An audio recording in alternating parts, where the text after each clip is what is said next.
নমস্কার সবাইকে, আমি শুভদীপ। সবাইকে নতুন ভ্রমণে আরও একবার স্বাগত। আজকের ভ্রমণ হবে সেই ব্রজভূমি বৃন্দাবন, যার নাম শুনলেই প্রথমে মনে পড়ে আমার ছোট্ট কানহা বাল গোপাল কৃষ্ণের কথা। আজকের তার জন্মভূমি থেকে শুরু করে তার পালনভূমি, তার লীলাভূমি, সব জায়গা আমরা আজকে দর্শন করব। আর সেখানেই আমাদের আজকের ভ্রমণের গল্প কথা শুরু হতে চলেছে। কাশ্মীর থেকে ফেরার পথে আমি সোজা বৃন্দাবনে চলে গিয়েছিলাম। হ্যাঁ, আমার বাড়ি হয়তো কলকাতা, তবে এই ব্লগে আমি পুরো কলকাতা থেকে কিভাবে বৃন্দাবন যেতে হয় তার সম্পূর্ণ তথ্য এবং তার সম্পূর্ণ খরচ আমি তুলে ধরব। এই ভিডিওটা দুটো পার্টে আসবে। প্রথম পার্টে কিভাবে পুরো গোকুল দর্শন করব, যেখানে ছোট্ট কৃষ্ণ বড় হয়েছিল, আর তারপরে ওই দিনই চলে যাব বৃন্দাবন, যেখানে কৃষ্ণের লীলাক্ষেত্র বলা হয়। তো সেই বৃন্দাবন আর গোকুল একদিনে ঘুরেই আমাদের প্রথম পর্বের ভিডিও শেষ হবে। আর তার পরের পর্বে আমরা নিয়ে আসব কীভাবে পুরো মথুরাটা ঘুরবেন এবং এই ট্যুর পুরো করার জন্য সম্পূর্ণ কত খরচ হবে। তো আমার সঙ্গে থাকুন এবং ভিডিওটা একদম শেষ পর্যন্ত দেখতে থাকুন। যদি ভালো লাগে, ইনফরমেটিভ মনে হয়, অবশ্যই লাইক সাবস্ক্রাইবটা করতে ভুলবেন না। চলুন শুরু করা যাক। এই আমার পেছনে দাঁড়িয়ে আছে ঝিলাম এক্সপ্রেস 11078 ঝিলাম এক্সপ্রেস, যেটা জম্মু তাই থেকে পুনে যায়। আর আমি যেহেতু কাশ্মীর থেকে ফিরছিলাম, ভাবলাম ফেরার পথে যাই ঘুরেই আসি মথুরা বৃন্দাবন। আর কথাই আছে, আপনি বৃন্দাবনের ট্রেনে উঠবেন কৃষ্ণের ইচ্ছায়, আর বৃন্দাবনে পৌঁছাবেন রাধারানীর ইচ্ছায়। তো ঠিক আছে, আপাতত মথুরা জাংশনে নেমেছি। এবার এক এক করে কৃষ্ণ জন্মভূমি, দ্বারকাধীশ মন্দির, শ্যামকুণ্ড, রাধাকুণ্ড, বিশ্রামঘাট, তারপরে বৃন্দাবনে যেগুলো আছে বাঁকে বিহারী মন্দির, প্রেম মন্দির, গোবর্ধন পর্বত, কেশিঘাট, এইগুলো আস্তে আস্তে সব ঘুরবো। আপনারা দেখতে থাকুন, আমি আপনাদের সমস্ত রকম ইনফরমেশান দিতে থাকবো। আর সব কিছুই লোকালে ঘুরবো, লোকাল টোটো অটো করে। আপনারা এই ভিডিও দেখতে পাবেন। এগুলো ঝিলাম এক্সপ্রেস, এখানে নেমে গেছি। এখন বাজে প্রায় 2:40। ট্রেন 1 ঘন্টা লেট করেছে। স্টেশনের বাইরে বেরোবো, দেখি কোনো টোটো বা অটো পাওয়া যায় কিনা। আজকের ডরমেটরি বা কোনো ধর্মশালায় থেকে যাব, বেশি ভাড়া নয় এখানে। ঠিক আছে, আপনারা সঙ্গে থাকুন। আর ভিডিও ভালো লাগলে, ইনফরমেটিভ মনে হলে আপনারা চ্যানেলটাকে সাবস্ক্রাইব করবেন, লাইক করবেন। এবার আসি আপনারা কলকাতা থেকে কিভাবে মথুরা জাংশন পৌঁছাবেন। তাহলে আমি স্ক্রিনেই দিয়ে দেবো 3টে ট্রেন মাত্র কলকাতা থেকে মথুরা জাংশন যায়, একটা হাওড়া থেকে, 2টো কলকাতা স্টেশন থেকে। স্ক্রিনে সেই ট্রেনগুলোর নাম আর তার ট্রেনের নাম্বার দেওয়া থাকবে। আমার মনে হয় আপনারা যদি কোনো ডেট প্রথম থেকে ফিক্সড না করেন আর যদি মথুরা বা বৃন্দাবন যেতে চান, তাহলে হয়তো ওই ট্রেনের টিকিট যদি নাও পান, তাহলে আপনারা সোজা দিল্লি চলে আসবেন। তো যে দিল্লিতে প্রচুর ট্রেন আছে কলকাতা থেকে দিল্লি যাওয়ার জন্য। তারপর সেই ট্রেনে দিল্লি চলে এসে দিল্লি থেকে অনেক ট্রেন মথুরা জাংশন যায়। তো সেরকম কোনো ট্রেনে ধরে মথুরা জাংশন চলে আসতে খুবই সুবিধা হবে। স্ক্রিনে একবার দেখে নেবেন আপনাদের সময় সুবিধা মতন কোন ট্রেনটা ধরতে পারবেন, বা আপনি হোয়ার ইজ মাই ট্রেন অ্যাপে সার্চ করে দেখে নিতে পারবেন। প্রচুর ট্রেন আছে। মথুরা জাংশনের বাইরে বেরিয়ে গিয়েছি, স্টেশনের বাইরে প্রচুর প্রাইভেট গাড়ি আছে, অটো আছে। আপনারা প্রাইভেট গাড়ি করে যাবেন না, কী দরকার অত টাকা খরচ করেন। প্রচুর টোটো আছে যেগুলো হয়তো 20 টাকা করে নেবে, কৃষ্ণ জন্মভূমি নিয়ে চলে যাবে, বা মথুরা বৃন্দাবন যাওয়ার জন্য নানা রকম গাড়ি আছে। দেখতে হবে, গিয়ে দেখছি টোটোর ভাড়া কত বলে। মথুরা জাংশনের বাইরে এখানে টোটো দাঁড়িয়ে আছে দেখুন অনেক। যাদের অনেক লাগেজ আর দিনের দিনই ঘুরতে চান, স্টেশনের বাইরে দেখলাম একটা খুব সুন্দর ব্যবস্থা আছে, 25 টাকা পার ডে, মানে লকার্স রুম যেটাকে বলে আর কি। এটা খুব ভালো। যাই হোক, 25 টাকার অটো ধরে চললাম ধর্মশালার পথে। পেয়ে গেলাম একটা ধর্মশালা, বাট ঠিকঠাক আমার চলার মতন। 300 টাকা নিল। আর একদিনই আমি ছিলাম, আর 2 দিন আমি ওখানে ঘুরেছি। আমার হাতে সময় বেশি না থাকার জন্য আমি সোজা সেদিনকেই সঙ্গে সঙ্গে গিয়েই ফ্রেশ হয়ে লাঞ্চ করে বেরিয়ে গিয়েছিলাম গোকুলের পথে। আর গোকুলের এই যে দেখতে পাচ্ছেন, এনার অটোয় আমি উঠে পড়েছিলাম। আর যেহেতু এনার অটোতেই আমি স্টেশন থেকে এসেছিলাম, তাই আমি একবার কথা বলে নিয়েছিলাম। উনি প্রথমে বলেছিলেন যে গোকুল যাওয়ার জন্য আমাকে 300 টাকা দিতে হবে, আমি না বলে দিয়েছিলাম। তারপরে উনি বলেছিলেন যদি প্যাসেঞ্জার হয়ে যায় তাহলে 60 টাকা করে ভাড়া নেবে।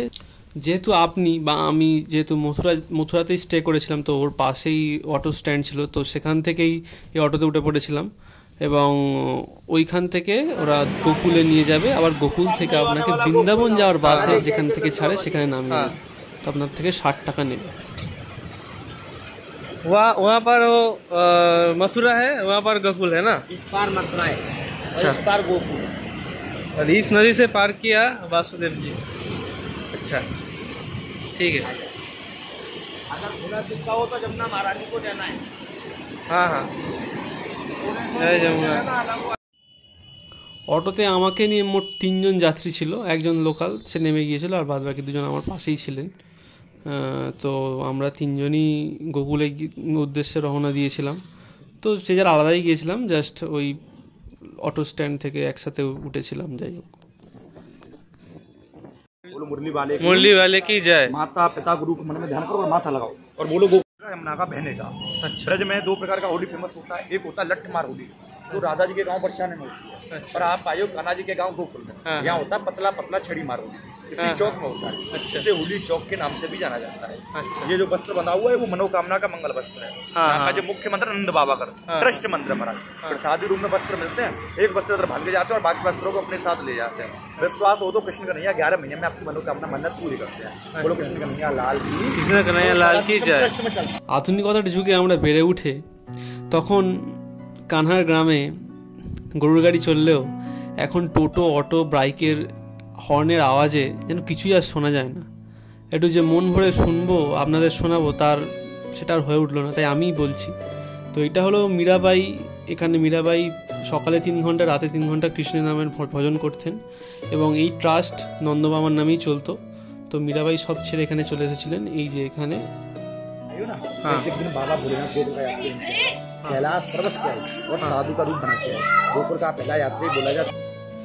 যখন কৃষ্ণ একদম ছোট তখন বাবা ভোলেনাথ তাকে দেখতে এসেছিলেন বাল গোপালের রূপ দর্শন করতে, কিন্তু তার আগেই পুতনা, বকাসুর এত রাক্ষস হানা দিয়েছিল, তাই মা যশোদা আর কারোর সাথেই মানে দেখা করতে দিতেন না বাচ্চা ছোট কৃষ্ণকে।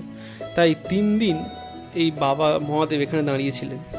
তারপর 3 দিন পর তিনি ওই দূর থেকে কৃষ্ণকে দেখেছিলেন, ছোট্ট বালগোপালকে।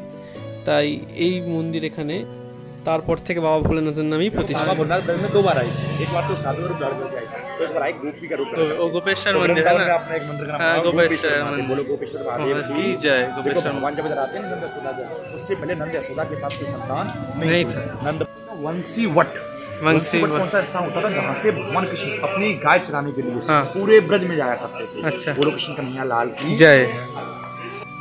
আপনি তো অবশ্যই উত্তরপ্রদেশের বৃন্দাবনে ঘুরতে এসেছেন, যেটা আমাদের রাধারানী রাধাকৃষ্ণের লীলাক্ষেত্র। কিন্তু আপনাকে তো তা বলে বাল গোপাল, যেখানে কৃষ্ণ বড় হলো, যেখানে সারা জীবন খেললো, বড় হলো, সেখানে তো আপনাকে আসতেই হবে। তাই আপনাকে গোকুলে এসে একটা গাইড নিতেই হবে, যিনি পুরো গ্রামটার সম্বন্ধে তার মানে যে ধারণা, যে গল্প ইতিহাস জুড়ে আছে সেটা আপনাকে শোনাবে। আপনি যদি কোনো গাইড না নেন তাহলে আপনাকে শুধু শুধু ঘুরতে হবে, আপনি কিছুই বুঝতে পারবেন না। তো একটা গাইড নেবেন। আর এখানে বৃন্দাবন ওরকম ব্যাপার নেই যে আপনাকে এই টাকা দিতেই হবে, ওই টাকা দিতেই হবে। তো আপনার যা ইচ্ছা, যেমন সামর্থ্য, আপনার যেটা মন চায় সেটাই দেবেন। এখানে সবসময় হাসি খুশি, এখানে কোনো না থাকবে দুঃখ, না থাকবে সংশয়, না থাকবে ঘৃণা, না থাকবে ভয়। তো আপনার মনে যেটা হবে, যেটা আপনার মনে হবে সেটাই আপনি। मखनचर गली। गोपियों से माखन चुराते थे। हाँ। और किस गोपी से चुराते थे? जिस गोपी का माखन मीठा होता है। अच्छा। माखन चोर गली, ये गली गली में शोर है पर खाना हमारा माखन चोर है। बोलो माखन चोर की जय। लूट लूट जाने माखन खायो और नाम अपना माखन चोर कहा है।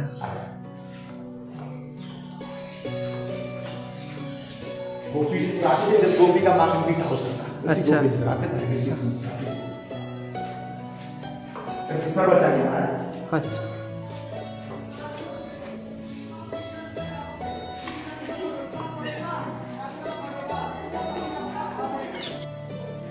पहला मात्र ठाकुर जी को पालना दिलाना, क्योंकि मथुरा में जाने जन्म ले और गोकुल झूले पालना और जन्मे कृष्ण बराबर भक्तों के हितकारी। इधर इतना दर्शन का महत्व नहीं है, यहाँ महत्व है ठाकुर जी को पालना, क्योंकि भगवान इधर पालने में झूले पालना। देखो इतना कच्चा भूमि मिलेगा, इतना 5 फुट जहाँ से भगवान ने उठा के माटी खाया और यशोदा ने क्या था हमारा मुंह खुला ब्रह्मांड लगा, उस भूमि पास से कच्चा छोड़ रखा है, पक्का नहीं किया। उसी भूमि में बैठ के आपको ठाकुर जी दिलाना है। और ठाकुर जी दिलाने में क्या बोलना है, प्रभु मेरे घर में आनंद करना, प्रभु हमारे घर में आनंद, अपने चरणों की भक्ति देना। और बोलना जैसे प्रभु मैं आपको दुला रहा हूँ या दुला रही हूँ, ऐसे ही मैं अपने बेटा बेटी नाती पोता पंथी को दिलाती हूँ। भगवान मेरी हमेशा गोद भर के रखना। और तीसरा चीज क्या बोलना, दीन बंधु दीनानाथ, क्या बोलना, दीन बंधु दीना, और तेरी डोरी मेरे हाथ। रोजाना बोलते हैं कि प्रभु मेरी डोरी तो तेरे हाथ है, पर जैसे भगवान के पालने की डोरी आपके हाथ आ जाए तो क्या बोलना, दीन बंधु दीनानाथ और तेरी डोरी मेरे हाथ। बोलो कृष्ण कन्हैया लाल की जय। ये द्वार है ना, इस द्वार का नाम है चंद्र द्वार। क्या नाम है, चंद्र द्वार, जो को लिखा हुआ है। और गली का नाम क्या है, रंगीली गली। रंगीली गली। बोलो कृष्ण कन्हैया लाल की जय।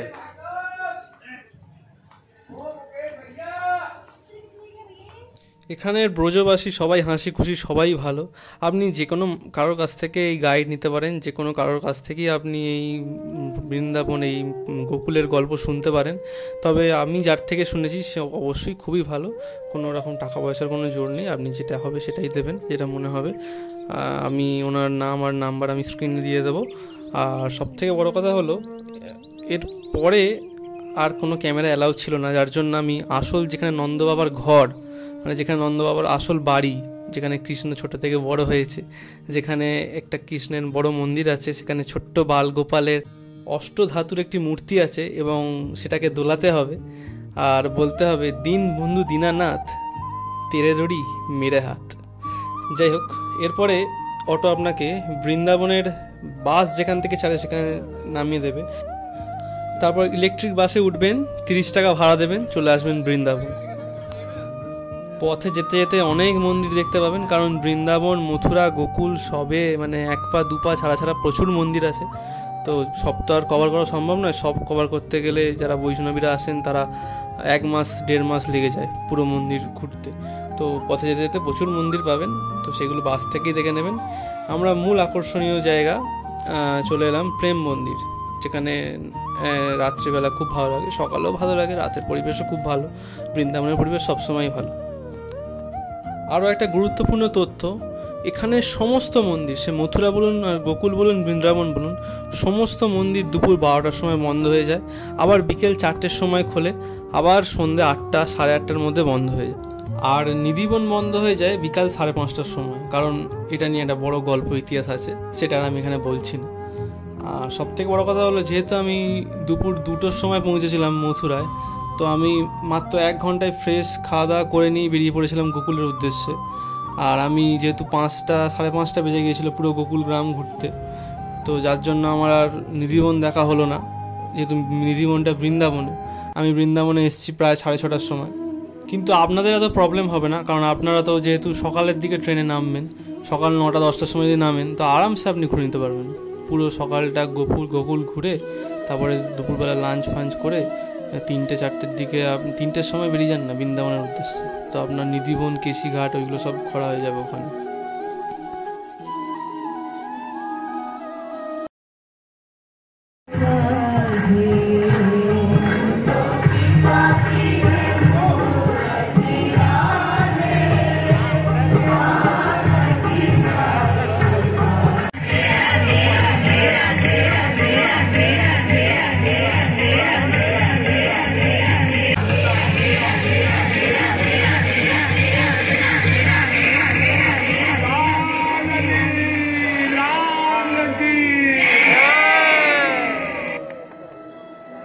এই হলো প্রেম মন্দির, দারুণ। এবার যাচ্ছি ইস্কনের দিকে। প্রেম মন্দিরের এক্সিট থেকেই একদম বেরিয়ে এসেই সোজা গিয়ে বাঁ দিকেই পড়বে ইস্কন, 450 মিটার দেখাচ্ছে। চলুন যাওয়া যাক। একদম প্রেম মন্দির থেকে বেরিয়ে দেখুন মেলা হচ্ছে এদিকে। এখানে রাস্তাঘাট এত মেলা হয়, এত অনুষ্ঠান চারিদিকে হয়, আর পরপর এতই মন্দির, আপনারা চাইলেই হেঁটেই দেখে নিতে পারেন সব মন্দির, তাহলে হাতে একটু সময় থাকা দরকার। আর এই টোটো দেখছেন, এরকম টোটো আমাদের কলকাতায় দেখা যায় না, তো এই টোটো করেও দেখতে পারেন, 20 টাকা করে ভাড়া নেবে। আবার অনেকে বুক করে নেয় যারা ফ্যামিলি আসে, একটা টোটোই সব মন্দির দেখায়। বৃন্দাবনের রাস্তায় রাস্তায় মেলা, কারণ এখানে মানুষ আসে হাসি খুশি উৎসবের জন্য। আপনি যত ইচ্ছা প্রাণ ভরে হাসুন, আনন্দ করুন, কারণ একটা প্রেমের জায়গা, এটা হচ্ছে আনন্দ ক্ষেত্র, এইটাই হচ্ছে বৃন্দাবন। আপনারা যদি বৃন্দাবনে কোনো অনুষ্ঠানের সময় আসেন, তখন তো আপনারা ভোগ প্রসাদ সব মন্দিরেই পেয়ে যাবেন। তো আমি কোনো অনুষ্ঠানের সময় না গিয়েও আমি ভোগ প্রসাদ পেয়ে গেছিলাম ভগবান শ্রীকৃষ্ণের, তো ইস্কনেই পেয়ে গিয়েছিলাম। তো ওটাই আমার ডিনার বলতে পারেন, তো ওটা দিয়ে আমি পেট ভরিয়ে নিয়েছিলাম সেদিন রাতের জন্য। ইস্কন থেকে বাঁকে বিহারী মন্দিরে উঠে পড়েছি। ভাড়া নিচ্ছে 20 টাকা রিক্সা, হাতে টানা রিক্সা। এখান থেকে 20 টাকা দিয়ে বাঁকে বিহারী মন্দির চলে যাব। আর ওই ইস্কন থেকে একই রাস্তায় পড়বে নিধিবন আর কেশিঘাট, আর তারপরে হচ্ছে বাঁকে বিহারী মন্দির। আর ওই মন্দিরে ঢোকার আগে ওই মন্দিরের মোটামুটি 8:30-9টা অবধি খোলা থাকে, তো আপনারা ওখানেই পুজো দিতে পারবেন একমাত্র। তো আপনারা এক কাজ করুন, ওখান থেকে ডালা কিনে নেবেন, তো 50 টাকা মতো সব থেকে কম, আবার 200 টাকারও আছে। আপনি 50 টাকার ডালা নিয়ে বাঁকে বিহারীর পুজো দিয়ে বেরিয়ে আসুন।